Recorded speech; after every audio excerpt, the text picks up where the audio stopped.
আসসালামু আলাইকুম everyone, welcome to ছন্দাস cuisine. আজকের রেসিপিতে থাকছে চিকেন বিরিয়ানি রান্না প্যাকেট মশলায়। তো আজকের রেসিপিটি কিন্তু নতুন রাঁধুনি এবং ব্যাচেলারদের জন্য খুবই পারফেক্ট একটি রেসিপি। বাজার থেকে যে কোনো ব্র্যান্ডের বিরিয়ানি মশলা কিনে কিন্তু আপনারা সহজেই এই রেসিপিটি প্রস্তুত করতে পারবেন। এবার দেখে নেওয়া যাক চিকেন বিরিয়ানি প্রস্তুত প্রণালী। এখানে আমি 2টি মিডিয়াম সাইজের মুরগি নিয়েছি। মুরগিগুলো যে আমরা সাধারণত কারি রান্না করি সেভাবেই পিস করে নিয়েছি। এখন এটা ম্যারিনেট করে নিব। ম্যারিনেশনের জন্য দিয়ে দিচ্ছি হাফ কাপ পরিমাণ টক দই, 1 কাপ পরিমাণ পেঁয়াজ বেরেস্তা এবং 1টি প্যাকেট বিরিয়ানি মশলা। দিয়ে দিচ্ছি 2 চা চামচ পরিমাণ লবণ। এখন দিচ্ছি 2 টেবিল চামচ পরিমাণ রসুন বাটা এবং 2 টেবিল চামচ পরিমাণ আদা বাটা। এখন দিচ্ছি হাফ কাপ পরিমাণ কুকিং অয়েল এবং 3 থেকে 4টি আলু বুখারা, 10 থেকে 12টি আলমন্ড কুচি। দিচ্ছি 1 চা চামচ পরিমাণ ধনিয়া গুঁড়া এবং 1.5 চা চামচের মতো ভাজা জিরা গুঁড়া।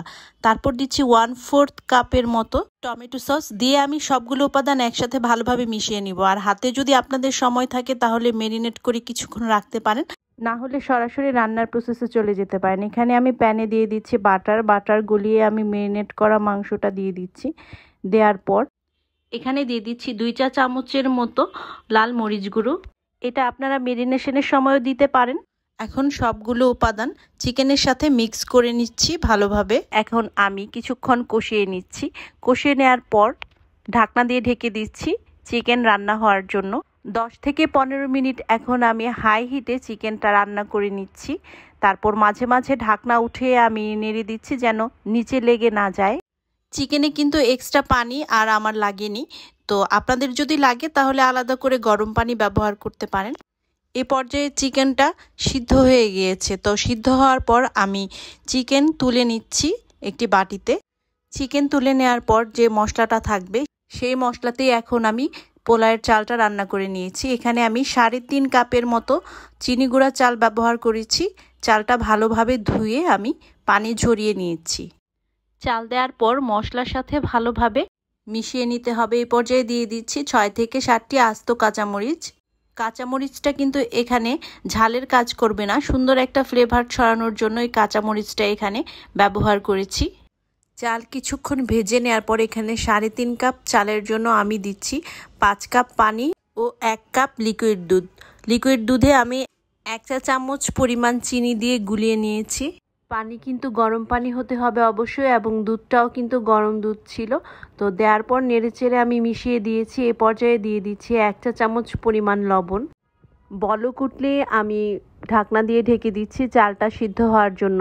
তো চালটা যখন প্রায় পানির সাথে সমান সমান হয়ে আসবে তখন আমি তুলে রাখা চিকেন এখানে দিয়ে চালের সাথে ভালোভাবে মিক্স করে নিচ্ছি। মিক্স করা হয়ে গেলে এ পর্যায়ে আমি ঢাকনা দিয়ে ঢেকে দিচ্ছি। এখন আমি এটি দমে দিব। দমে দেওয়ার জন্য একটি তাওয়া আমি ভালোভাবে গরম করে নিয়েছি চুলায়। এখন আমি পাত্রটি সেই গরম তাওয়ায় বসিয়ে দিচ্ছি এবং চুলার আঁচ হাই হিটে দিয়ে আমি 5 মিনিট এটি দমে রাখবো। মিনিট 5 পর আমি ঢাকনা উঠিয়ে এখন দিয়ে দিচ্ছি প্রায় 4 চা চামচের মতো খাঁটি গাওয়া ঘি। ডেসক্রিপশন বক্সে বাটার এবং খাঁটি গাওয়া ঘি তৈরির একটি রেসিপি দেয়া থাকবে, আপনারা ইচ্ছে করলে দেখে নিতে পারবেন। ঘি দেওয়ার পর আমি ভালোভাবে মিক্স করে নিচ্ছি। তো মিক্স করার পর আমি ঢাকনা দিয়ে ঢেকে আবার এটি কিছুক্ষণ দমে রাখবো। তো 15 মিনিট আমি দমে রাখছি। 15 মিনিট লো আঁচে দমে রাখার পর এখন আমি ঢাকনা উঠিয়ে দিয়ে দিচ্ছি 1/4 চা চামচের মতো কেওড়া জল।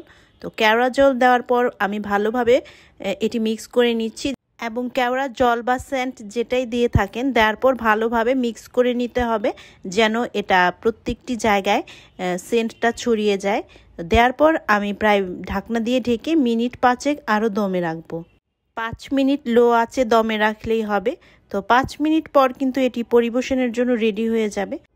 চিকেন বিরিয়ানিটা কিন্তু খুবই ঝরঝরে হয়েছে, তাই অতিথি আপ্যায়ন হোক বা নিজেদেরই খেতে ইচ্ছে করুক খুব সহজেই কিন্তু প্যাকেট মশলায় এই সুন্দর বিরিয়ানিটি রান্না করা যাবে এবং খেতে খুবই টেস্ট এই বিরিয়ানিটা। রেসিপিটা ভালো লাগলে ফ্রেন্ডস অ্যান্ড ফ্যামিলির সাথে শেয়ার করতে ভুলবেন না। আর আমার জন্য দোয়া করবেন। আমার চ্যানেলটি সাবস্ক্রাইব করে পাশে থাকার অনুরোধ রইল। ধৈর্য ধরে রেসিপিটা দেখার জন্য সবাইকে অসংখ্য ধন্যবাদ। সবাই ভালো থাকবেন।